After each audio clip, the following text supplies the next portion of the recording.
بسم الله الرحمن الرحيم. الحمد لله وحده والصلاة والسلام على من لا نبي بعده. أما بعد فأعوذ بالله السميع العليم من الشيطان الرجيم. بسم الله الرحمن الرحيم. والمرسلات عرفا فالعاصفات عصفا والناشرات نشرا فالفارقات فرقا فالملقيات ذكرا عذرا أو نذرا إنما توعدون لواقع.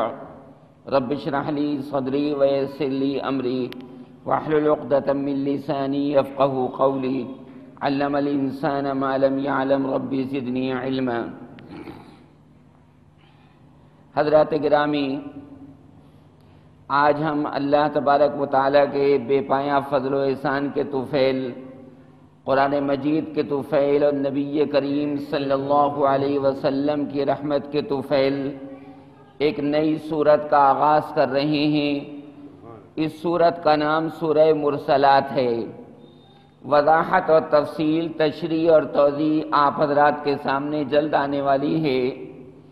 سورہ دہر کے آخر میں اللہ تبارک و تعالی نے مذکورہ بالا مضامین کو بیان فرما کر یہ بات ارشاد فرمائی تھی کہ جو آدمی جنت اور اس کے اسباب کو اختیار کرنا چاہے وہ جنت اور اس کے اسباب کو اختیار کر لے۔ ان هذه تذکرہ فمن شاء اتخذ الى ربه سبیلا۔ اور جو آدمی اپنے اوپر ظلم کرنا چاہے، شرک کرنا چاہے، وحدانیت کے خلاف کرنا چاہے، توحید کے خلاف کرنا چاہے، قرآن مجید کے خلاف کرنا چاہے، نبی مکرم صلی اللہ علیہ وسلم کی تعلیمات کے خلاف کرنا چاہے، تو ظاہر ہے کہ اس کے لیے بھی چھوٹ ہے۔ والظالمین اعد لهم عذابا الیما میں یہی بات بیان فرمائی گئی۔ اب باری تعالیٰ نے دونوں راستے واضح فرما دیے، خیر کا راستہ بھی اور شر کا راستہ بھی۔ اب انسان کے اوپر موقوف ہے کہ وہ کون سا راستہ اختیار کرتا ہے۔ اگر جنت والا راستہ اختیار کرتا ہے تو جنت کی پوری وضاحت اس سورہ دہر کے اندر آ گئی، اور اگر ظلم والا، شرک والا راستہ اختیار کرتا ہے تو اس کے بارے میں بھی سورت کے آغاز میں فرما دیا گیا، اِنَّا أَعْتَدْنَا لِلْكَافِرِينَ سَلَاسِلَ وَأَغْلَالًا وَسَعِيرًا۔ تو انسان کے اوپر موقوف ہے، اور ظاہر ہے کہ آدمی ظلم جبھی کرتا ہے، یعنی شرک جبھی کرتا ہے، اللہ تبارک و تعالیٰ کی وحدانیت کے خلاف جبھی کرتا ہے جب مرنے کے بعد دوبارہ زندہ ہونے پر اس کا یقین نہیں ہوتا۔ مرنے کے بعد دوبارہ زندہ ہونے پر اگر یقین ہے، احتساب اور محاسبے پر یقین ہے، اکاؤنٹیبلٹی پر یقین ہے، تو آدمی پھر پھونک پھونک کر قدم اٹھاتا ہے، دیکھ بھال کر قدم اٹھاتا ہے کہ کہیں میں ڈگمگا نہ جاؤں، کہیں میں راستے سے بھٹک نہ جاؤں، ضلالت اور گمراہی کے اندر مبتلا نہ ہو جاؤں۔ سورہ مرسلات کے آغاز میں اللہ تبارک و تعالی نے اسی بات کو اجاگر فرمایا ہے کہ تمہارا یقین مرنے کے بعد دوبارہ زندہ ہونے پر ہونا بہت زیادہ ضروری اور یقینی ہے۔ اگر یہ یقین نہیں ہے تو ہم قرآن مجید میں بہت سی قسمیں کھا چکے ہیں اور اس کے دلائل دے چکے ہیں۔ آج بھی سورہ مرسلات کے آغاز میں پروردگار عالم نے 5 قسمیں کھائی ہیں۔ کتنی؟ 5 قسمیں کھائیں، اور 5 قسموں کو بیان فرما کر، 5 قسموں کو کھا کر آسمان زمین کے پیدا کرنے والے خدا نے یہ بیان فرمایا کہ جس قیامت کا تم انکار کر رہے ہو اور جس مرنے کے بعد دوبارہ زندہ ہونے کا انکار کر رہے ہو، وہ بالیقین فی الواقع واقع ہونے والی ہے۔ انما توعدون لواقع، یہ ہے جواب قسم، اور اس سے پہلے 5 قسمیں ہیں۔ چنانچہ سورہ واقعہ کا آغاز یہیں سے ہوا ہے 27ویں پارے میں، جو سورہ رحمان کے بعد اور سورہ حدیث سے پہلے ہے۔ اذا وقعت الواقعہ لیس لوقعتها کاذبہ خافضۃ الرافعہ اذا رجت الارض رجا وبست الجبال بسا فكانت هباء منبثا وكنتم ازواجا ثلاثا۔ اس سورہ واقعہ کا آغاز بھی بیان قیامت سے ہوا ہے۔ پہلی قسم جو پروردگار عالم نے کھائی ہے اس سورت کے آغاز میں وہ کیا ہے؟ اول تو میں آپ کو یہ بتلا دوں کہ یہ پانچوں قسمیں جو باری تعالی نے کھائی ہیں یہ پانچ الگ الگ چیزوں سے متعلق نہیں ہیں، بلکہ یہ پانچوں قسمیں ہوا کی کھائی ہیں۔ پانچوں قسمیں ہوا کی کھائی ہیں۔ ہوا کی مختلف صورتوں کو اللہ تبارک و تعالی نے بیان فرمایا ہے، اور یہ بات واضح فرمائی ہے کہ جس طرح دنیا کی بقا کے لیے ہوا کا ہونا ضروری ہے، ایسے ہی انسانیت کی بقا کے لیے آخرت کا ہونا بھی بہت زیادہ ضروری اور لازم ہے۔ ورنہ انسان جس طرح چاہے گا شتر بے مہار کی طرح زندگی گزارے گا اور یہ سوچے گا کہ کون ہے مجھ سے حساب کتاب لینے والا اور کون ہے میرا احتساب کرنے والا، میں جس کو چاہوں ماروں، جس کو چاہوں جناب مصیبت میں مبتلا کر دوں، جس کے گھر میں چاہوں چوری کر لوں، جس کے گھر میں چاہوں ڈکیتی مار لوں، جس کو چاہوں میں قتل کر ڈالوں، جس کو چاہوں میں اس کا چراغ زندگی گل کر دوں اور جس کو چاہوں میں نقصان پہنچا دوں، دنیا فساد سے بھر جائے گی، دنیا خرابیوں سے بھر جائے گی۔ آخرت کا یقین جو ہے احتساب کا، اکاؤنٹیبلٹی کا، یہ انسان کو مجبور کرتا ہے کہ نہیں یہ قدم مت اٹھانا، اس سے اللہ تبارک و تعالی ناراض ہوگا۔ مرنے کے بعد دوبارہ جب زندہ ہوں گے تو اللہ کے سامنے پیشی ہونی ہوگی، اس لیے اللہ تعالیٰ کا خوف بے انتہا ضروری قرار دیا گیا ہے۔ اس لیے قرآن مجید میں جگہ جگہ آیا اتقوا اللہ، اتقوا اللہ۔ اتقوا اللہ کا صحیح مطلب کیا ہے؟ یہ نہیں کہ اللہ سے ڈرو، نہ، یہ مطلب ہے ہی نہیں۔ جگہ جگہ قرآن شریف کے ترجمے کے اندر یہی مطلب لکھا ہوا ہے۔ اتقوا اللہ کا مطلب ہے اللہ کی نافرمانی سے بچو، اور اللہ کی نافرمانی سے کب بچیں گے؟ جب خدا کا خوف ہوگا۔ اس لیے بہترین ترجمہ اس کا ہے اللہ کی مخالفت سے بچو، اللہ کی حرام کردہ چیزوں سے بچو، اللہ تبارک و تعالی کی معصیت سے بچو۔ اللہ تبارک و تعالی نے جن چیزوں کو ممنوع قرار دے دیا ہے ان سے بچو، یعنی ممنوعات سے بچو، منکرات سے بچو، مکروہات سے بچو، اور جو اوامر ہیں ان کو اختیار کرو۔ جب ظاہر گناہوں سے بچیں گے، باری تعالیٰ کی نافرمانی سے بچیں گے، تو نافرمانی کی زیادہ اطاعت، اندر اندر اتقوا اللہ کے اندر باری تعالیٰ یہ فرما رہا ہے کہ نافرمانی سے بچ کر تم اطاعت کی طرف آ جاؤ، نافرمانی سے بچ کر تم جہنم والے کاموں سے بچ کر جنت والے کاموں پر آ جاؤ، اچھی زندگی کو اختیار کرو تاکہ یہ دنیا بھی اچھی گزرے، کیونکہ نیکیوں کا اثر انسان کی دنیاوی زندگانی پر پڑتا ہے۔ یاد رکھو ہر نیکی ٹھنڈی ہوتی ہے اور ہر گناہ کے اندر گرمی ہوتی ہے۔ جب آپ کی سمجھ میں یہ بات آ گئی کہ ہر گناہ گرم ہوتا ہے تو ظاہر ہے کہ گناہ کرنے والا گرم مقام پر ہی جائے گا، اور وہ گرم مقام کون سا ہے؟ جہنم کا ہے۔ کیونکہ قاعدہ یہ ہے کہ الجنس یمیل الی الجنس، جنس جنس کی جانب مائل ہوتی ہے۔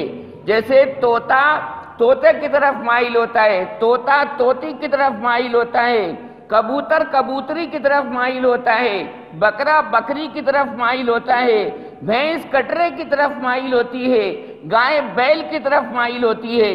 بالکل اسی طرح گرمی گرمی کی طرف مائل ہوتی ہے، اور چونکہ اعمال صالحہ کے اندر اللہ نے ٹھنڈک رکھی ہے، پروردگار عالم نے نیکیوں کے اندر ٹھنڈک رکھی ہے، تو روحانی اور سکون کا مقام اس کو اللہ تبارک و تعالی عنایت فرمانے والا ہے، جس کا نام جنت ہے، جس کا نام دار نعیم ہے، جس کا نام سدرۃ المنتہا کے قریب جو جنت الماوا ہے وہ ہے، جس کا نام دار المقامہ ہے، یہ سب جنت کے نام ہیں۔ سو اللہ تبارک و تعالی نے اتقوا اللہ فرما کر اشارہ کر دیا کہ میری نافرمانی سے بچنا، اور اس کے لیے ڈر ایک بہت بڑا وسیلہ ہے۔ سو اس کا ترجمہ قرآن پاک میں مترجمین نے کر دیا کہ اللہ سے ڈرو، ورنہ حقیقت میں یہ ترجمہ عربی لغت کے اعتبار سے درست نہیں ہے۔ سو عرض کرنے کا منشا یہ ہے کہ اسی وجہ سے پروردگار عالم نے فرمایا وَلِمَنْ خَافَ مَقَامَ رَبِّهِ جَنَّتَانِ فَبِأَيِّ آلَاءِ رَبِّكُمَا تُكَذِّبَانِ، کہ جو آدمی قیامت میں اپنے رب کے سامنے کھڑے ہونے سے ڈرے گا، یعنی حساب کتاب دینے سے ڈرے گا، اس کے لیے اللہ تعالیٰ ڈبل جنت عنایت فرمائے گا، جس کی پوری تفصیل باری تعالیٰ نے اس سورہ رحمان کے آخری رکوع میں بیان فرمائی ہے۔ اور اس لیے فرمایا وَأَمَّا مَنْ خَافَ مَقَامَ رَبِّهِ وَنَهَى النَّفْسَ عَنِ الْهَوَىٰ فَإِنَّ الْجَنَّةَ هِيَ الْمَأْوَىٰ، جو آدمی اپنے آپ کو حرام کاموں سے روکے رکھے گا اور حرام کاموں سے اپنے آپ کو بچاتا رہے گا اور باری تعالیٰ کے سامنے کھڑے ہونے سے ڈرے گا قیامت کے میدان میں، فرمایا بالیقین بالیقین بالیقین اس کا ٹھکانہ جنت ہی ہے، جنت کے علاوہ کوئی اس کا ٹھکانہ نہیں ہے، کیونکہ اللہ تبارک و تعالیٰ ظلم نہیں کرتا۔ ان اللہ لا یظلم مثقال ذرہ، اللہ تبارک و تعالیٰ ظلم کرنے والا نہیں۔ وما ربک بظلام للعبید، اللہ تعالیٰ ظلم کو پسند نہیں کرتا۔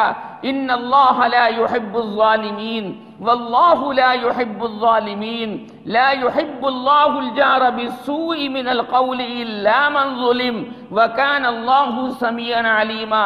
اور ابھی سورہ دہر کے آخر میں فرمایا گیا والظالمین اعد لهم عذابا علیما، کیونکہ ظلم شرک کے معنی میں بھی استعمال ہوتا ہے، اور شرک ظلم کے معنی میں استعمال ہوتا ہے۔ ان الشرک لظلم عظیم، ان الشرک لظلم عظیم قرآن مجید میں فرما دیا گیا۔ سو یہ پانچوں چیزوں کی جو قسم اللہ نے کھائی ہے یہ الگ الگ نہیں ہیں، بلکہ پانچوں قسمیں ہوا سے متعلق ہیں۔ پہلی کیا ہے؟ والمرسلات عرفا، قسم ہے ان ہواؤں کی جو متواتر چلتی رہتی ہیں، متواتر چلتی رہتی ہے۔ عرفاً کے معنی متتابعاً، متواتراً، مستمراً۔ کیا مطلب؟ کسی وقت بھی مسلمانوں یہ دنیا اور یہ عالم نفس الامر، یہ عالم آب و گل ہوا سے خالی نہیں، ہوا سے خالی نہیں۔ اگر ہوا سے خالی ہو جائے تو جاندار کیسے جئیں گے؟ اگر ہوا سے خالی ہو جائے تو بکری کیسے جئے گی؟ بکرا کیسے جئے گا؟ گائے، بیل، بھینس، بکری کیسے سانس لیں گے؟ ہوا کے بغیر تو زندگی بیکار ہے۔ ہوا ہر وقت چلتی رہتی ہے، آپ اور ہم سانس لیتے رہتے ہیں اور چھوڑتے رہتے ہیں۔ ہم اور آپ برابر تنفس کا وہ مبتلا اس کے اندر رہتے ہیں۔ بغیر ہوا کے زندگی اجیرن ہے۔ اگر ہوا ختم کر دی جاتی ہے اللہ تعالیٰ کی جانب سے تو کوئی آدمی زندہ باقی نہیں رہ سکتا تھا۔ آپ آکسیجن لیتے ہیں، آکسیجن لیتے ہیں اور کاربن ڈائی آکسائڈ باہر پھینکتے ہیں۔ اس لیے اللہ تبارک و تعالی نے پیڑ پودے لگا دیے کہ یہ پیڑ پودے آکسیجن چھوڑتے ہیں اور انسان کے اندر کی گندی ہوا کاربن ڈائی آکسائڈ یہ چوس لیتے ہیں۔ اس لیے پیڑوں کو کاٹنا گورنمنٹ کی نگاہ میں بھی خلاف قانون ہے اور اللہ تبارک و تعالی بھی پسند نہیں کرتا، نبی کریم صلی اللہ علیہ وسلم بھی پسند نہیں فرماتے، کیونکہ ہرا پتا جو ہے، ہرا پتا وہ اللہ کی تسبیح کرتا رہتا ہے، اللہ کی پاکی بیان کرتا رہتا ہے، اللہ تبارک و تعالیٰ کا ذکر کرتا رہتا ہے، اللہ کی یاد میں لگا رہتا ہے۔ اور جب اللہ تبارک و تعالیٰ کی یاد چلتی رہتی مسلمانوں، تو عالم کے اندر سکون رہتا ہے، دنیا کے اندر سکون رہتا ہے۔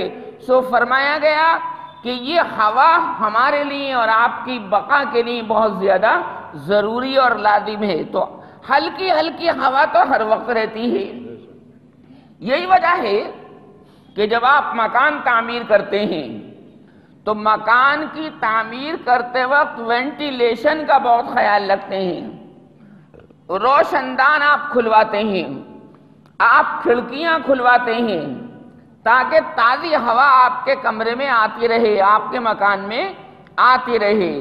تو ایک تو وہ ہوا ہے مسلمانوں کہ جو لگاتار چلتی رہتی ہے، والمرسلات عرفا، برابر لگاتار چلتی رہتی ہے۔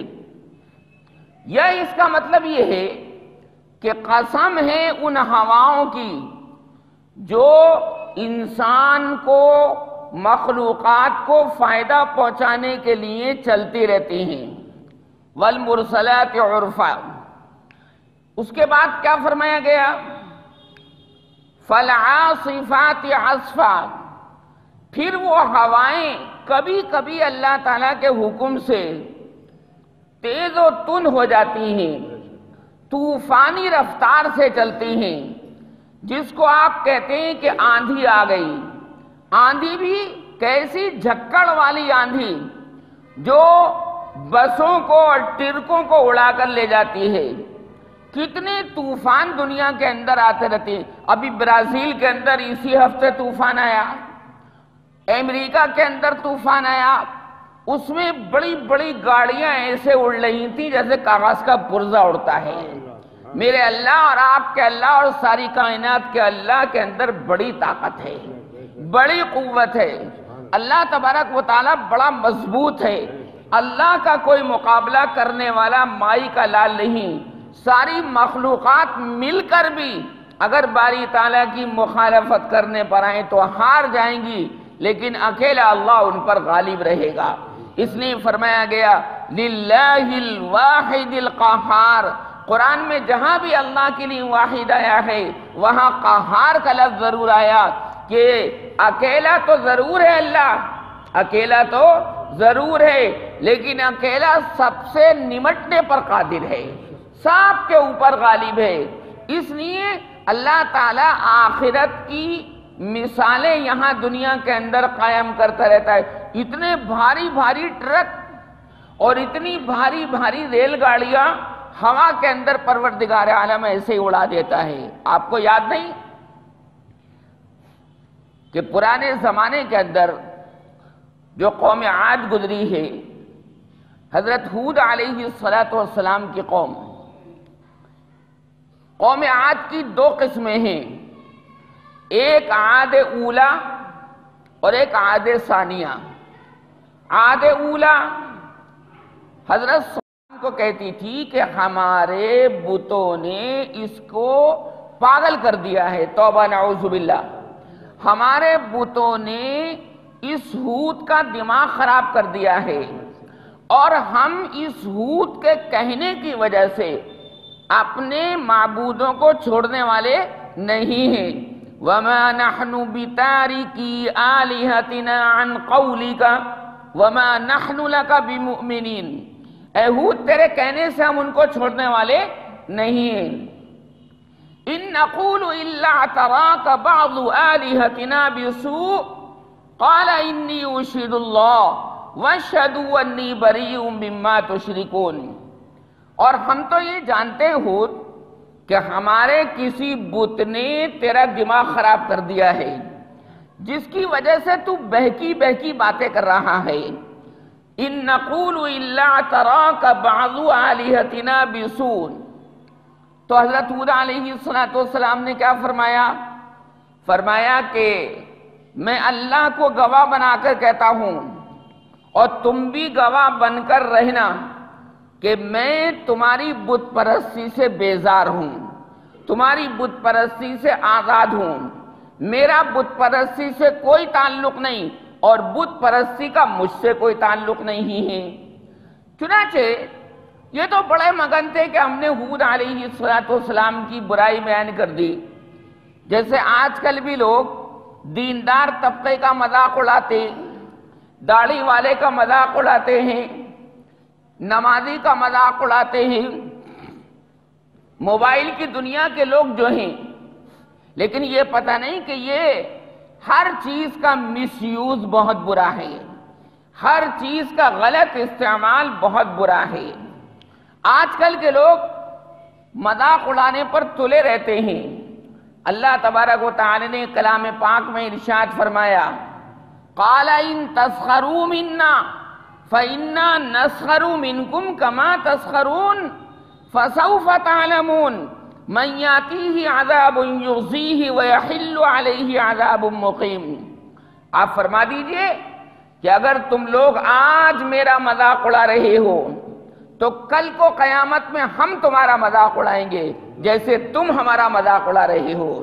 جب تم جلو گے، جب تم جہنم کے اندر جاؤ گے اور اوپر سے بھی آگ اور نیچے سے بھی آگ اور دائیں سے بھی آگ اور بائیں سے بھی آگ اور نیچے سے بھی تپش اور اوپر سے بھی تپش، جیسے قرآن کی آیت میں نے پچھلے ہفتے پیش کی تھی، لَهُم مِّن فَوْقِهِمْ ظُلَلٌ مِّنَ النَّارِ وَمِن تَحْتِهِمْ ظُلَلٌ ذَلِكَ يُخَوِّفُ اللَّهُ بِهِ عِبَادَهُ يَا عِبَادِ فَاتَّقُونِ۔ تو کل کو ہم تمہارا مذاق اڑائیں گے، سو اس سے بچنا چاہیے۔ اگر آدمی کوئی نیک عمل نہیں کرتا، چلو اس کا اپنا ذاتی معاملہ ہے، وہ جانے اللہ جانے، لیکن کسی نیک عمل کرنے والے کا مذاق اڑانا حرام ہے۔ جیسے لوگ، ایک آدمی داڑھی نہیں رکھتا، ظاہر ہے کہ وہ فاسق اور فاجر ہے، وہ نبی کریم صلی اللہ علیہ وسلم کے مبارک چہرے سے نفرت کر رہا ہے۔ آپ کی ایک سنت چہرے پر سجانے سے عملی طور سے انکار کر رہا ہے، ٹھیک ہے، اس کا یہ عمل غلط ہے، پر ساتھ میں وہ کسی داڑھی والے کا مذاق بھی اڑا رہا ہے یا داڑھی کا مذاق اڑا رہا ہے۔ یاد رکھو، دین کی کسی بھی بات کا مذاق اڑانے سے آدمی کافر ہو جاتا ہے۔ لوگ سمجھتے ہیں کہ یار سنت ہی تو ہے، ارے سنت تو بہت بڑی چیز ہے، سنت کے ذریعے سے ہی قرآن پاک کی وضاحت ہوئی ہے۔ اگر نرا قرآن مجید کافی ہوتا تو نبی کریم صلی اللہ علیہ وسلم کو اللہ تعالی معلم بنا کر کیوں بھیجتا؟ بعثت معلما، آپ نے فرمایا مجھے اللہ نے معلم بنا کر بھیجا، سکھلانے والا بنا کر بھیجا۔ سارے قرآن مجید کو آپ اٹھا کر دیکھ لو، کہیں قرآن مجید میں نماز کی رکعات کا ذکر نہیں کہ فجر میں 2 رکعت فرض ہیں، ظہر میں 4 رکعت فرض ہیں، عصر میں 4 رکعت فرض ہیں، مغرب میں 3 رکعت فرض ہیں اور عشاء میں 4 رکعت فرض ہیں۔ پورے قرآن میں آپ اٹھا کر دیکھ لیجئے، لیکن یہ تفصیل کس نے عطا فرمائی؟ نبی کریم صلی اللہ علیہ وسلم نے عنایت فرمائی۔ اس لیے فرمایا گیا کہ ان علینا بیانا ثم ان علینا بیانا، ہمارے ذمے اس قرآن کی تفصیل کو بیان کروانا ہے، اور وہ کون بیان کرنے والا ہے؟ جناب محمد الرسول اللہ صلی اللہ علیہ وسلم بیان فرمانے والے ہیں۔ اس لیے کہا گیا ہے، کیا کہا گیا ہے؟ توجہ، کیا کہا گیا ہے کہ سنت کو سیکھے بغیر قرآن پاک کی تفہیم مکمل نہیں ہوتی۔ کہاں لکھا ہوا ہے قرآن میں کہ زکوٰۃ میں 40واں حصہ آپ ادا کریں گے؟ حولان حول کے بعد، سال گزرنے کے بعد 40واں حصہ آپ زکوٰۃ میں اللہ کے راستے میں دیں گے؟ کہیں نہیں لکھا ہوا۔ اتنا تو ہے کہ زکوٰۃ ادا کرو، پر کتنی ادا کریں یہ سکھلایا محمد الرسول اللہ صلی اللہ علیہ وسلم نے۔ ہر چیز، دین کا ہر جز اللہ نے ہمیں عنایت فرمایا سرکار دو عالم صلی اللہ علیہ وسلم کے واسطے سے۔ اگر آپ نہ ہوتے تو قرآن مجید ہمیں کیسے مل سکتا تھا؟ اس لیے آج بھی نبی کریم صلی اللہ علیہ وسلم کا فیض مبارک، فیض گرامی، فیض میمون، یہ جاری اور ساری اور ساری امت کے اوپر وہ جناب پھیلا ہوا ہے۔ اس نے کہا گیا ہے سرکار دو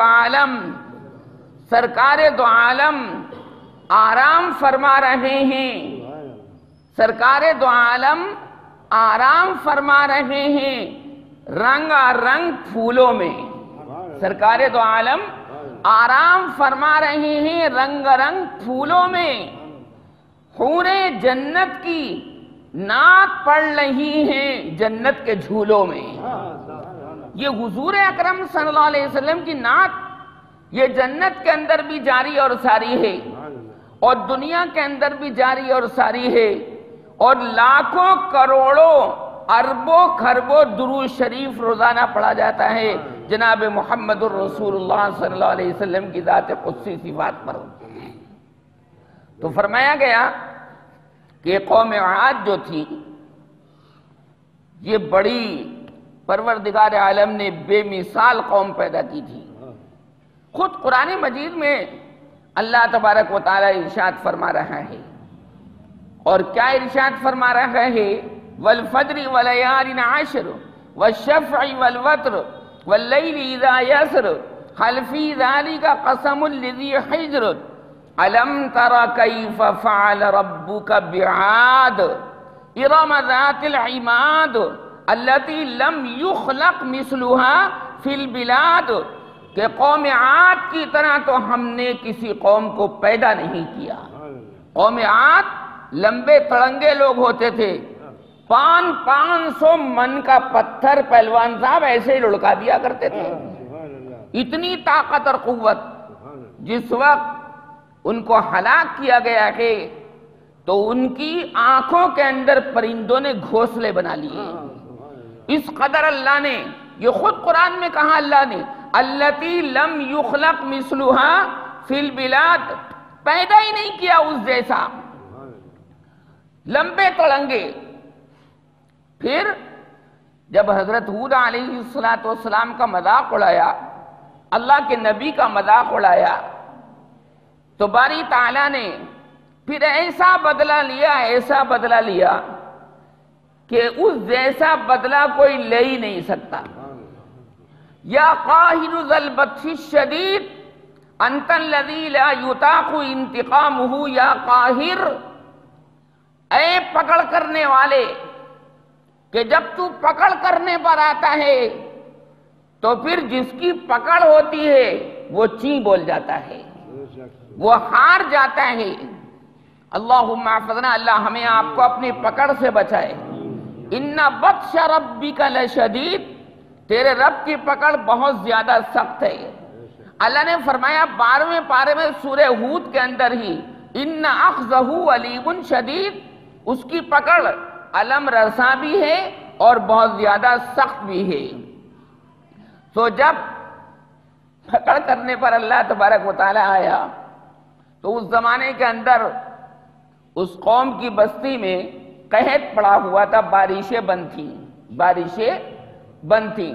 جیسے اس زمانے کے اندر مسئلہ ہے کہ وقت پر بارشیں نہیں ہوتی، وقت پر مہوٹیں نہیں برستی، وقت کے اوپر کھیتی باڑی نہیں ہوتی، انسان اللہ کی الوہیت میں دخل اندازی کر رہا ہے۔ پہلے ایک فصل ہوتی سال میں، اب 2 فصلیں 3 فصلیں لے رہا ہے، کائے کے لالچ میں، پیسے کے لالچ میں۔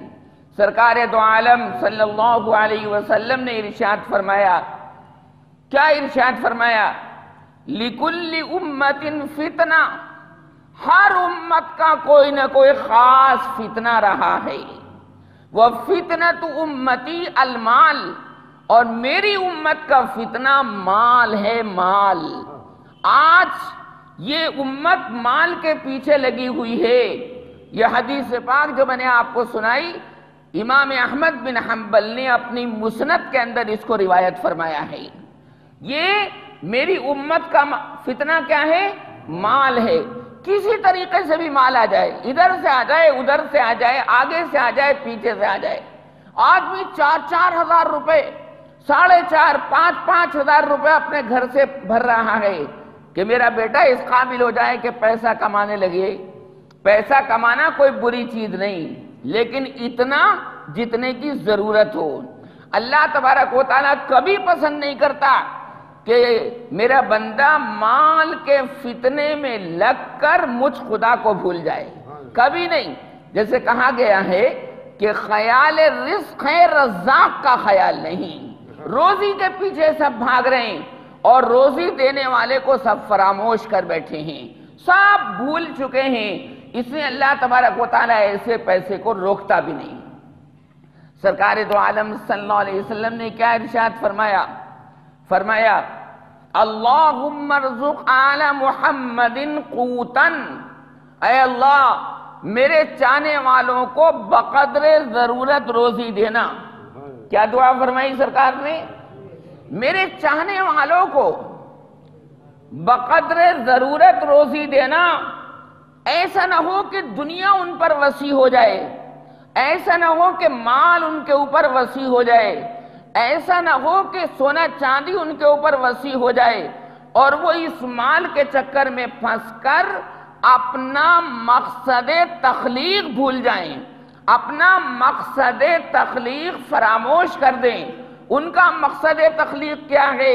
اللہ تبارک و تعالیٰ کے کلمے کو بلند کرنا، اللہ کی وحدانیت کے گن گانا، اللہ تبارک و تعالیٰ کی یکتائی کو پھیلانا، پرچم اسلام کو بلند کرنا، پرچم ایمان کو بلند کرنا، نبی کریم صلی اللہ علیہ وسلم کے پاک طریقے کو جاری اور ساری کرنا اور موت سے محبت کرنا، کیونکہ سرکار نے فرمایا الکیس من دان للموت، عقل مند وہ ہے جو موت کی تیاری کرے۔ یہ نہیں کہ قیامت کب آئے گی اور یہ نہیں کہ موت کب آئے گی، بلکہ اگر ابھی پیغام اجل آن پہنچے اور ملک الموت لے جانے کے لیے تیار ہو تو یہ بندہ کہے کہ چلیے، ایسی صورتحال مومن کی ہو تو سمجھ لو جنت اس کی بالکل پکی ہے۔ سو اس لیے مشائخ کیا کرواتے ہیں؟ مشائخ کیا کرواتے ہیں؟ بزرگان دین کیا کرواتے ہیں؟ روزانہ توبہ کی تجدید، روزانہ توبہ کی تجدید، رینیول کرو توبہ کو۔ رات کو بستر پر لیٹ کر روزانہ پکی سچی توبہ کہ یا اللہ جو گناہ ہو گئے، جو نافرمانی ہو گئی، میں ابھی سے تجھ سے وعدہ کرتا ہوں کہ نہیں کروں گا، اور ساتھ میں یہ بھی دعا کرنا کہ اللہ مجھے توبہ کی توفیق دے کر توبہ پر استقامت عطا فرما دینا۔ ایسا نہ ہو کہ میں توبہ کر لوں اور صبح ہوتے ہوتے میں توبہ کو توڑ بیٹھوں۔ اے اللہ استقامت دینے والا تو ہے، پختگی دینے والا تو ہے، متانت دینے والا تو ہے، مضبوطی دینے والا تو ہے، جماؤ دینے والا تو ہے۔ تو نے قرآن میں کہا ہے فَاصْبِرُوا، اس پر جمے رہنا، کیونکہ تیری رحمت آتی ہے استقامت پر، اور استقامت تیری مدد کے بغیر مجھے حاصل ہو نہیں سکتی۔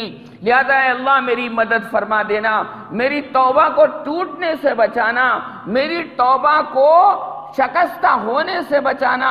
اے اللہ تو نے فرما دیا ہے اپنے حبیب مکرم صلی اللہ علیہ وسلم کے ذریعے سے آنا عند المنکسرۃ قلوبہم لاجلی، میں ان لوگوں کے پاس رہتا ہوں جن کے دل میری وجہ سے ٹوٹے رہتے ہیں۔ آج لوگ مذاق اڑاتے ہیں، آج لوگ ایمان والوں کا مذاق اڑاتے ہیں، آج لوگ نمازیوں کا مذاق اڑاتے ہیں، آج لوگ قرآن مجید پڑھنے والوں کا مذاق اڑاتے ہیں۔ اپنی خیر منائیں اور ببانگ دوہر اللہ تبارک و تعالیٰ کی جانب سے یہ کہا جا رہا ہے واللہ عزیز ذو انتقام، اللہ غالب ہے اور انتقام لینے والا ہے۔ انتقام جب آ جاتا ہے اللہم احفظنا تو پھر کسی کی دعا بھی اس کے حق میں قبول نہیں ہوتی۔ اس لیے استقامت تکیے پر سر رکھ کر ہر روز توبہ کی تجدید، یہ نہیں کہ ایک مرتبہ توبہ کر لی اور اس کے بعد بات ختم ہو گئی، نہ نہ نہ، استقامت، اور استقامت اللہ کی طرف سے آتی ہے اور استقامت کے اوپر ہی اللہ کی مدد آتی ہے۔ یاد رکھو نرے ایمان کے اوپر اللہ کی مدد نہیں آتی، نہیں آتی، نہیں آتی۔ یہ کہاں لکھا ہوا ہے؟ قرآن مجید میں ہے، قرآن مجید میں ہے ان الذین قالوا ربنا اللہ ثم استقاموا، جن لوگوں نے یہ کہا کہ ہمارا رب اللہ ہے، آج سے ہم نے اپنا تعلق اس سے جوڑ لیا، آج ہم پیپل کے پیڑ سے بھی کٹ گئے، آج ہم بڑ کے پیڑ سے بھی کٹ گئے، آج ہم قبر پرستی سے بھی کٹ گئے، آج ہم غیر اللہ کی عبادت سے بھی کٹ گئے، آج ہم ہر اس چیز سے بچ گئے جو اللہ تبارک و تعالیٰ کو ناپسند ہے۔ نہ ہم چاند سے مانگیں گے، نہ سورج سے مانگیں گے، نہ آسمانوں سے مانگیں گے، نہ زمین سے مانگیں گے، نہ کسی در پر جا کر ماتھا ٹیکیں گے، نہ کسی چوکھٹ پر جا کر جھکیں گے۔ ہم نے تو آج سے اس واحد و قہار کو دل دے دیا، اس سے ربط پیدا کر لیا، اس سے منسلک ہو گئے۔ جب یہ منسلک ہو گئے اور دائرہ اسلام کے اندر داخل ہو گئے تو پھر کیا ہوگا؟ ثم استقاموا، پھر اس پر جم گئے کہ ہٹانے والے نے ہٹانا بھی چاہا تو ہٹے نہیں۔ نبی کریم صلی اللہ علیہ وسلم، ان کے صحابہ کی مثالیں، یہودیوں نے کیا چال چلی، کہا کہ یار محمد صلی اللہ علیہ وسلم کے شاگردوں کو ہٹانے کی ہم نے ہر تدبیر کر لی، پر ساری تدابیر اور تراکیب فیل ہو گئی۔ یہ لوگ دامن مصطفیٰ کو چھوڑتے نہیں۔ کیا بات ہے اسی مصطفیٰ کے اندر جو ان کو جمائے ہوئے ہے؟ یہ پتہ نہیں تھا کہ مصطفیٰ کے اندر تو تمام خوبیاں اللہ نے جمع فرما دی ہیں۔ میں تم ایک خوبی تلاش کر رہے ہو؟ یہاں تو لا تعداد خوبیاں ہیں مصطفیٰ کے اندر، اللہ کے بعد انہی کا تو نمبر ہے۔ یا صاحب الجمال و یا سید البشر من وجهك المنیر لقد نور القمر لا يمكن الثناء كما كان حقه بعد خدا بزرگ تو یہ قصہ مختصر۔ علامہ عبد الرحمن جامی کے اشعار ہیں یہ۔ لہذا مصطفیٰ میں کوئی ایک خوبی تھوڑا ہی تھی، لا تعداد خوبیاں تھی۔ مخلوق کے اندر کوئی ایسا ہے ہی نہیں۔ خالق بے مثال تو محمد مصطفیٰ بھی بے مثال، مخلوقات میں کوئی مثال نہیں۔ چنانچہ انہوں نے سوچا، یہودیوں نے، کہ ایسا کرتے ہیں کہ ہم لوگ پڑھے لکھے کہلاتے ہیں، اہل کتاب، ایسا کرتے ہیں کہ ہم صبح کو محمد کے اوپر ایمان لاتے ہیں اور شام ہوتے ہوتے ان کا انکار کر دیں گے۔ شام ہوتے ہوتے، اب جب ہم ہیں پڑھے لکھے اہل کتاب اور یہ عرب کے لوگ جو ہیں یہ جاہل ہیں، ان کو تو اہل کتاب یہود و نصارہ ان کو تو جاہل کہتے تھے، ان پڑھ۔ کس کو؟ نبی کریم صلی اللہ علیہ وسلم کی قوم کو، اہل عرب کو کہتے تھے تو ان پڑھ لوگ ہیں، ان کو کچھ عطا پتہ نہیں ہے۔ ہم ہیں پڑھے لکھے تو اہل کتاب ہیں ہم۔ چنانچہ قرآن میں ان کو کہا گیا کہ یہ امی کہتے ہیں ان کو۔ فَإِنْ حَاجُّوكَ فَقُلْ أَسْلَمْتُ وَجْهِيَ لِلَّهِ وَمَنِ اتَّبَعَنِ وَقُلْ لِلَّذِينَ أُوتُوا الْكِتَابَ وَالْأُمِّيِّينَ جمع کا صیغہ استعمال ہوا۔ یہ امیین سے مراد اہل عرب، یہ تو پڑھے لکھے لوگ نہیں ہیں۔ صبح کو ہم ایمان لائیں گے، شام ہوتے ہوتے انکار کر دیں گے۔ تو ان کے ذہن و دماغ میں، صحابہ کے ذہن و دماغ میں یہ بات آئے گی کہ یہ پڑھے لکھے لوگ صبح کو تو مسلمان ہوئے، ایمان قبول کیا، اور شام ہوتے ہوتے انکار کر رہے ہیں۔ اس کا مطلب یہ محمد کے اندر نعوذ باللہ کوئی نہ کوئی خرابی انہوں نے دیکھی ہوگی۔ کیا چال چلی تھی واقعی، کیا چال چلی! میرے نبی اور آپ کے نبی اور ساری کائنات کے نبی کا دل گردہ تھا مسلمانوں، جو ان چاروں کا مقابلہ کیا میرے سرکار نے۔ ہم جیسا کوئی آدمی ہوتا تو مر جاتا، پیر پیچھے کو ہٹا لیتا، لیکن اللہ نے جتنا آپ کا مرتبہ اونچا فرمایا اتنی ہمت بھی عنایت فرمائی، اتنی۔ اور یہ آپ جانتے ہیں کہ جو آدمی جتنا گڑ ڈالتا ہے اتنا میٹھا ہوتا ہے۔ مجاہدہ، محنت، قد و کاوش، اس کے بقدر اللہ تبارک و تعالیٰ پھل دیتا ہے۔ وَالَّذِينَ جَاهَدُوا فِينَا لَنَهْدِيَنَّهُمْ سُبُلَنَا وَإِنَّ اللَّهَ لَمَعَ الْمُحْسِنِينَ۔ اور کہا گیا نبی کریم صلی اللہ علیہ وسلم کو خطاب کر کے، وَجَاهِدْهُمْ بِهِ جِهَادًا كَبِيرًا، 19ویں پارے میں سورہ فرقان کے اندر، وَجَاهِدْهُمْ بِهِ، اس قرآن کے ذریعے محمد جہاد کر۔ کس کے ذریعے؟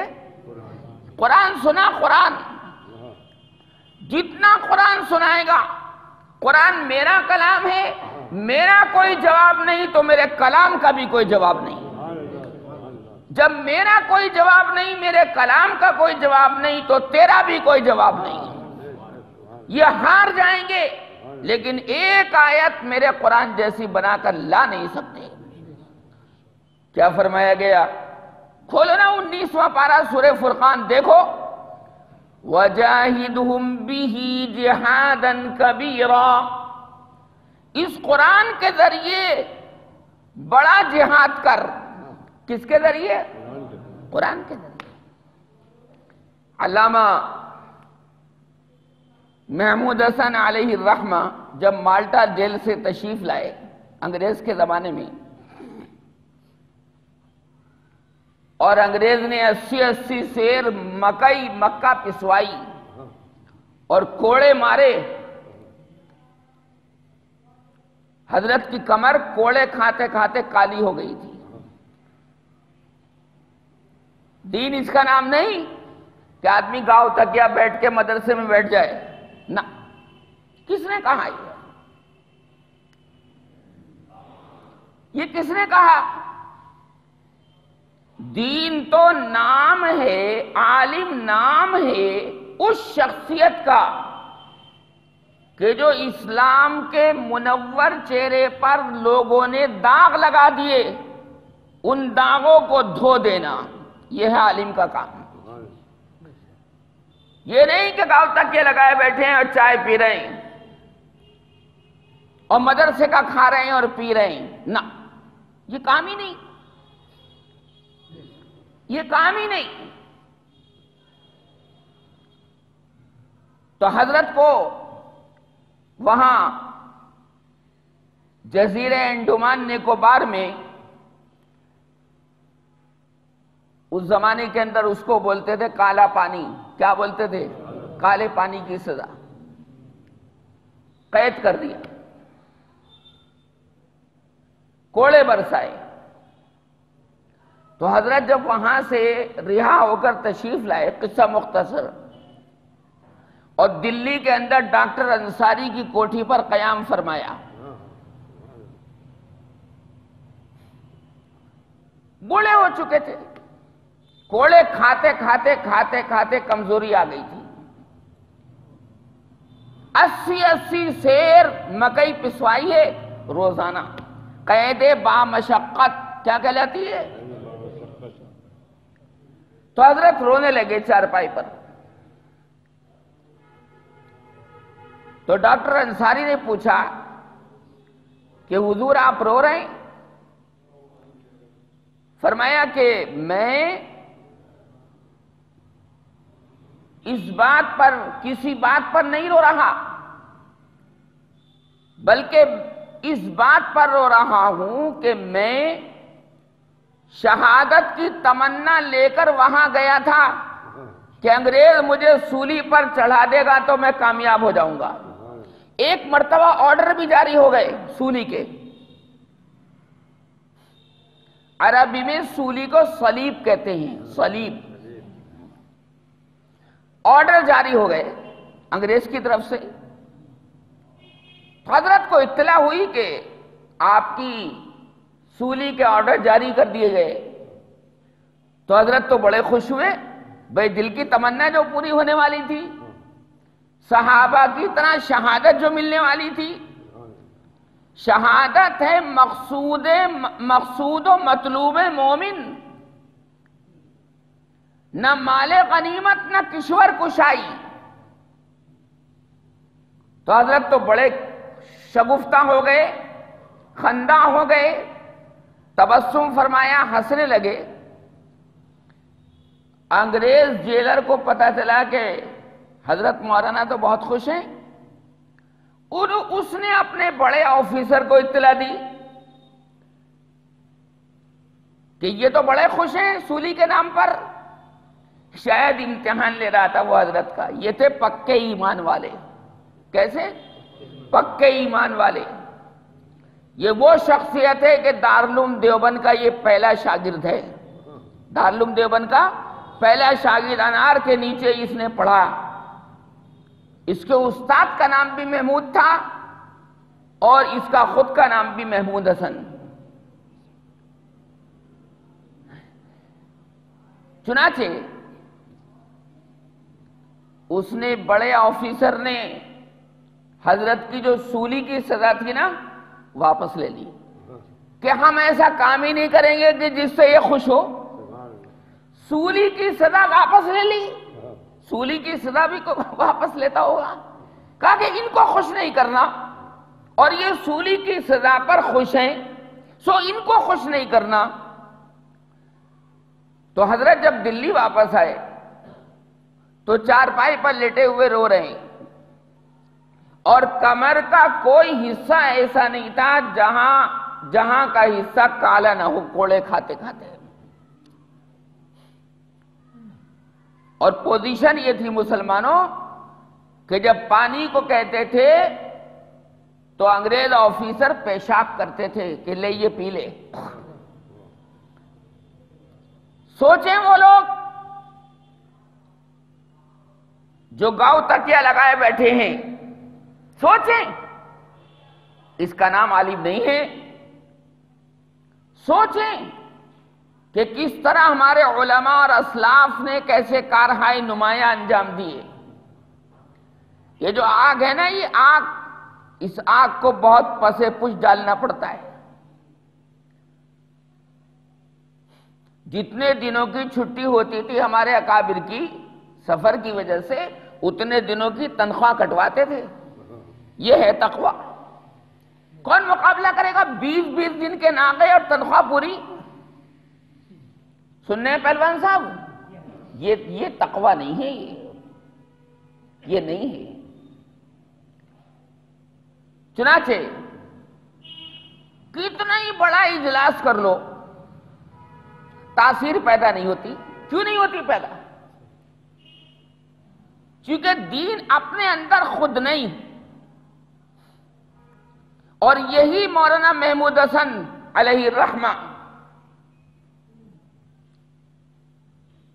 جب حضرت نے درخواست کی حضرت مولانا رشید احمد صاحب گنگوہی رحمۃ اللہ علیہ سے، جمعے کے دن تشریف لائے، دارالعلوم دیوبند کے وہ سرپرست تھے. تو جمعے کا دن تھا، سب لوگ متمنی تھے کہ بھئی حضرت گنگوہی تشریف لائے ہوئے ہیں، آج حضرت کا وعظ سننے چلیں گے دیوبند کی جامع مسجد کے اندر. اب حضرت جو تھے سبق تو پڑھاتے تھے، لیکن عام پبلک کی تقریر حضرت سے نہیں آتی تھی. یاد رکھنا، سبق پڑھانا اور چیز ہے اور پبلک میں تقریر کرنا اور چیز ہے. اللہ تعالیٰ یہ دونوں صفتیں کسی کے اندر جمع کر دے تو بڑی بات ہے. سبق بھی بڑھیا پڑھا دے، بنا ناغے کے پڑھا دے، اور عام تقریر بھی بڑھیا کر دے. باریک سے باریک مسئلے کو پبلک کے ذہن و دماغ میں ڈال دے، یہ اللہ اپنے فضل سے عنایت فرماتا ہے۔ تو سارے علماء نے حضرت سے اصرار کیا، کیونکہ سبھی حضرت کے شاگرد تھے، کہ حضرت یہ ہزاروں کی تعداد میں پبلک آئی ہے، تمام گاؤں امٹ پڑا بنا کسی بلاوے کے، اور ہماری چاہت بھی یہ کہ آپ منبر پر جمعے کی نماز سے پہلے، خطبے سے پہلے کچھ بیان فرما دیں، مجھے تقریر نہیں آتی۔ جیسے ہمارے امروہہ کے اندر حضرت مولانا شبیہ احمد صاحب تھے فیض آبادی، سبق تو پڑھا لیا کرتے تھے لیکن تقریر نہیں آتی تھی۔ وہ مجھے کچھ نہیں آتا، میں پبلک کو کیا سمجھاؤں گا؟ پھر بھی وہاں کے علماء نے کہا کہ حضور ہم تو آپ کے شاگرد ہیں، اور یہ پبلک آئی بیٹھی ہے، کیا کہے گی کہ دارالعلوم دیوبند کا سرپرست اور تقریر نہیں کرنی آتی؟ توجہ چاہوں گا آپ کی، توجہ۔ حضرت نے فرمایا کہ اچھا بھائی توجہ، اب سارے لوگ خوش ہو گئے کہ بھائی 1-1.5 گھنٹے کا تو پروگرام سننے کو ملے گا ہی۔ اللہ والوں کی باتیں عجیب و غریب ہوتی ہیں، بڑا اثر ہوتا ہے اس کے اندر، بڑی تاثیر ہوتی ہے۔ چنانچہ حضرت ممبر پر تشریف لے گئے، اور ممبر پر تشریف لے جانے کے بعد ایک مرتبہ کہا اللہ، کیا کہا؟ زور سے بول کو دکھاؤ، اللہ۔ سارا مجمع رونے لگا، سارا مجمع، کچھ تقریر نہیں، نہ خطبہ نہ کچھ، بس ممبر پر جا کر یہ کہا اللہ، اور لوگوں نے دہاڑے مار دی، سمجھے، چیخیں مار دی، اور 1 گھنٹے تک صرف لفظ اللہ کہنے کا یہ اثر ہوا کہ مجمع روتا رہا۔ آخرکار خطبے کا وقت بھی آگے نکل گیا، تو کسی نے حضرت کے کان میں کہا کہ حضرت پبلک پر رحم فرمائیے، پبلک پر رحم فرمائیے، یہ تو خطبہ جمعے کی نماز رکھی رہ جائے گی، اور یہاں رونا پبلک کا بند نہیں، بجے تقریر ہو گئی ہے۔ تو حضرت نے پھر زور سے فرمایا اللہ، سب کا رونا رک گیا۔ جب چاہیں رلا دیں اور جب چاہیں رونے کو بند کرا دیں، بڑی شان ہوتی ہے اولیاء کرام کی۔ الا ان اولیاء اللہ لا خوف علیہم ولا هم يحزنون الذین آمنوا وکانوا یتقون لهم البشرى فی الحیاۃ الدنیا وفی الآخرہ۔ فرمایا ان لوگوں کے لیے دنیا میں بھی بشارت ہے اور آخرت کے اندر بھی بشارت ہے، اور یہ وعدہ اتنا پکا ہے ہمارا نا کہ لا تبدیل لکلمات اللہ، ہمارے وعدے میں اس میں تبدیلی نہیں۔ تو آخری بات عرض کر رہا ہوں، صبح کو ہم ایمان لائیں گے اور شام ہوتے ہوتے انکار کر دیں گے۔ ایسے ہی کیا یہودیوں نے، شام ہوتے ہوتے انکار کر دیا۔ اب جب انکار کر دیا تو صحابہ ٹس سے مس نہیں ہوئے، یہ تک نہ پوچھا کہ بھئی تم نے صبح یار آج محمد مصطفیٰ پر ایمان قبول کیا اور شام ہوتے ہوتے انکار کر دیا، ایسا کیوں؟ پوچھا ہی نہیں۔ بولو اپنی ترکیب میں وہ فیل ہو گئے، کامیاب ہو گئے؟ پوری طرح فیل ہو گئے وہ یہودی۔ ایک صحابی نے بھی دامن مصطفیٰ کو نہیں چھوڑا، نہیں چھوڑا، نہیں چھوڑا، اور انہوں نے کہا کہ بھئی ہم نے یہ ترکیب چلی تھی یار تمہیں ہٹانے کے لیے، تمہیں ہٹانے کے لیے، تم ہٹتے کیوں نہیں محمد کے پاس سے؟ کہنے لگے کہ بھئی ہم اپنی جان کا قیمہ بنوا سکتے ہیں لیکن دامن مصطفیٰ کو نہیں چھوڑ سکتے۔ مصطفیٰ کے اندر وہ کشش ہے جو ہم نے کہیں محسوس ہی نہیں کی، وہ جاذبیت ہے، وہ اٹریکشن ہے، وہ التفات ہے، وہ توجہ ہے، وہ میلان قلبی ہے، وہ کھچاؤ ہے جو کسی اور ذات کے اندر دیکھا نہیں۔ ان کی تو آنکھیں دیکھیں تو آدمی ایمان قبول کر لے، رخسار مبارک دیکھے تو آدمی ایمان قبول کر لے۔ قرآن میں اللہ نے اس کو نقل کیا 30 پارے میں سورہ آل عمران کے اندر، وَقَالَ طَائِفَةٌ مِّنْ أَهْلِ الْكِتَابِ آمِنُوا بِالَّذِي أُنزِلَ عَلَى الَّذِينَ آمَنُوا وَجْهَ النَّهَارِ وَاكْفُرُوا آخِرَهُ لَعَلَّهُمْ يَرْجِعُونَ وَلَا تُؤْمِنُوا إِلَّا لِمَنْ تَبِعَ دِينَكُمْ قُلْ إِنَّ الْهُدَى هُدَى اللَّهِ أَن يُؤْتَىٰ أَحَدٌ مِّثْلَ مَا أُوتِيتُمْ۔ یہ قرآن میں موجود ہے جو میں نے ابھی آپ کے سامنے بیان کیا، کہاں؟ 30 پارے میں سورہ آل عمران کے اندر۔ یہ ترکیب بھی جناب ان کی فیل ہو گئی، لیکن ترکیبیں بڑی زبردست ایسی کہ اللہ پاک خالق ارض و سما، صناع مکین و مکان، خلاق زمین و زمان، خالق حیوانات، خالق جمادات، خالق جبال، خالق نجوم و کواکب، کیا فرما رہے ہیں قرآن میں کہ وہ ترکیبیں اتنی زبردست تھی محمد مصطفیٰ کے خلاف کہ اگر پہاڑوں پر وہ ترکیبیں ڈال دی جاتی تو پہاڑ سرما بن جاتے۔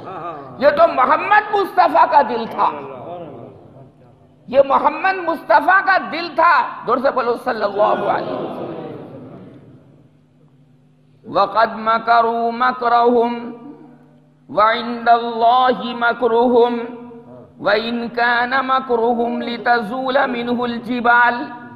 جبال جبل کی جمع ہے اور جبال کے معنی پہاڑ، اگر وہ پہاڑوں پر ڈال دی جاتی تو پہاڑ ریزہ ریزہ بن جاتے۔ لیکن بات یہ تھی کہ میں نے اپنے مصطفیٰ کا ساتھ کبھی نہیں چھوڑا اور مصطفیٰ نے مجھ خدا کا ساتھ کبھی نہیں چھوڑا۔ 7 آسمانوں کے اوپر سے میں مصطفیٰ کی مدد کرتا تھا۔ اس لیے فرمایا گیا کہ اللہ کے فضل کے بغیر ہم اور آپ کچھ نہیں کر سکتے۔ قرآن پڑھو، وَلَوْلَا فَضْلُ اللَّهِ عَلَيْكُمْ وَرَحْمَتُهُ لَكُنْتُمْ مِنَ الْخَاسِرِينَ۔ اگر اس کا فضل نہ ہو تو اب تک تو میاں ٹوٹے میں پڑ گئے ہوتے۔ اور حضرت سلیمان کی جو اتنی بڑی حکومت تھی، شان و شوکت والی، سطوت والی، غلبے والی، کہ بلقیس رانی بھی، ملکہ سبا بھی ان کے سامنے گھٹنے ٹیک بیٹھی، اور جب آئی ہے تو راستے میں حضرت سلیمان نے میلوں مخمل بچھوا دیے جنات کے ذریعے، لاکھوں مخمل بچھوا دیے، ہزاروں میل کا سفر۔ تو وہ حیران تھی کہ یار اتنے مخمل کہاں سے آ گئے؟ میں تو رانی، ملک سبا کی رانی، قرآن میں خود سورہ سبا موجود ہے، اور دائیں بائیں جناب اتنے بڑے آدمی سپاہی موجود، اور جنات سے کہہ دیا کہ شیشے کا محل تیار کر دو۔ کس کا؟ شیشے کا محل، چھت بھی شیشے کی، دیواریں بھی شیشے کی، اور فرش بھی شیشے کا، اور نیچے پانی ڈال دو، پانی ڈال دو نیچے، تاکہ جب نیچے کو دیکھے تو پتہ چلے کہ ہائے پانی میں گر جاؤں گی۔ سننے ہیں پہلوان صاحب؟ ہاں، یہ وہ ہے جو اللہ نے قرآن میں بیان کیا۔ اب جنات نے تیار کر دیا شیشے کا محل، حضرت سلیمان کی دعوت پر آئی، اور ہدہد خبر لایا، وَجِئْتُكَ مِن سَبَإٍ بِنَبَإٍ یقین۔ تو جب آ گئی، حضرت سلیمان نے پلک جھپکنے کی برابر اس کا تخت اٹھوا لیا۔ کس کا؟ ملکہ سبا کا، بلقیس کا۔ قال عفریت من الجن انا آتیک به قبل ان تقوم من مقامک۔ اے سلیمان، اس سے پہلے کہ آپ اپنی جگہ سے اٹھیں، آپ کی مجلس برخاست ہو، میں اس کا تخت اٹھا کر لے آؤں گا۔ اور اللہ نے کیا فرمایا؟ مجلس برخاست ہونے سے پہلے پہلے اس کا تخت یہاں پر لا کے رکھ دوں گا۔ ایک جن نے یہ بات کہی، عفریت بڑے دیو کو کہتے ہیں۔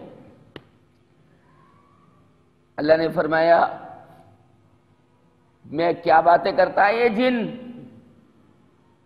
کہ مجلس ختم ہونے سے پہلے پہلے اس کا تخت لا کر رکھ دوں گا۔ ہم کہتے ہیں کہ سلیمان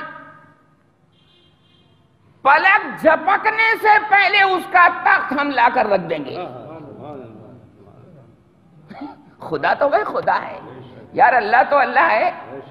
کل دیکھا نہیں کیسی چمک ہو گئی، بارش کر دی اللہ تبارک و تعالی نے۔ اور پاکستان میں تو اس وقت سیلاب آیا ہوا ہے، سیلاب آیا ہوا ہے، سیلاب۔ برازیل کے اندر سیلاب آیا ہوا ہے، امریکہ میں طوفانی ہوائیں چل رہی ہیں۔ یہ امروہہ شریف تو بہت اچھا ہے آپ کا، لوگ تو کسی کو شریف کہتے ہوں گے، ہم تو بھائی اپنے امروہہ کو امروہہ شریف کہتے ہیں۔ بھائی امروہہ شریف ہے یہ، اپنے شہر کو آپ کیوں گننے دیتے ہیں؟ چنانچہ اللہ نے فرمایا سلیمان تیری پلک نہیں جھپکے گی جو اس کا تخت یہاں پر آ جائے گا۔ قال الذي عنده علم من الكتاب انا اتيك به قبل ان يرتد اليك طرفك۔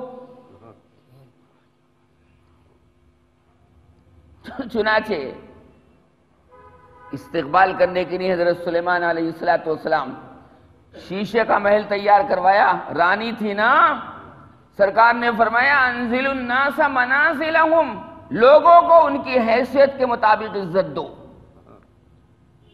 اگر قبیلے کا سردار میرے سرکار کے پاس آتا تھا تو آپ اٹھ کر کھڑے ہو جاتے تھے، اس کے لیے اپنی چادر بچھا دیا کرتے تھے۔